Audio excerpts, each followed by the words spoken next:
గురువుగారు, మాఘ గుప్త నవరాత్రులు అంటే ఏమిటి? శరన్నవరాత్రులకి, గుప్త నవరాత్రులకి వ్యత్యాసం ఏమిటి? ఈ గుప్త నవరాత్రుల్లో ఏ దేవతలను ఆరాధిస్తారు? అమ్మ శ్యామలాదేవి, రాజశ్యామల అంటారు. దశమహావిద్యల్లో ఒకటి.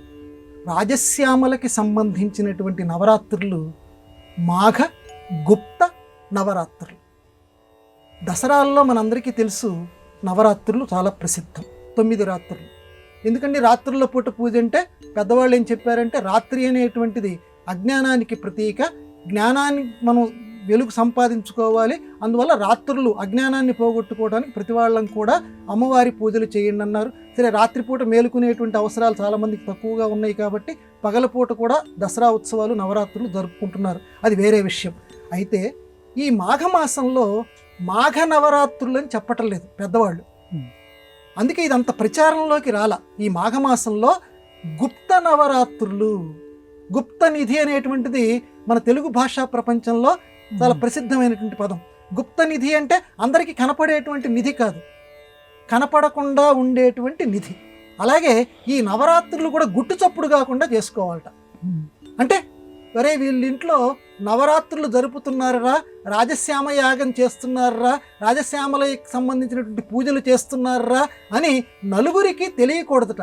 తెలియకుండా చక్కగా ఈ మాఘశుద్ధ పాడ్యమి నుంచి 9 రోజుల పాటు వరుసగా మాఘ గుప్త నవరాత్రులు ప్రతి వాళ్ళు కూడా జరుపుకోవాలి. జయ మాతంగతనయే, జయ నీలోత్పలద్యుతే, జయ సంగీత రసికే అని చెప్పి కాళిదాస మహాకవి ఆ గొప్పదైనటువంటి శ్యామలా దండకం ఏ రకంగా రచించారో ఈ మాఘమాసంలో తప్పనిసరిగా ఈ 9 రోజులు కూడా శ్యామలా దండకం గనక చదివితే, శ్యామలా దండకం నోటికి గనక తెచ్చుకుని చక్కగా ఆ అక్షరాలని గనక ఎవరైతే స్పష్టంగా పలుకుతారో వాళ్ళకి అమ్మ యొక్క, రాజశ్యామలాదేవి యొక్క అనుగ్రహం లభిస్తుందట.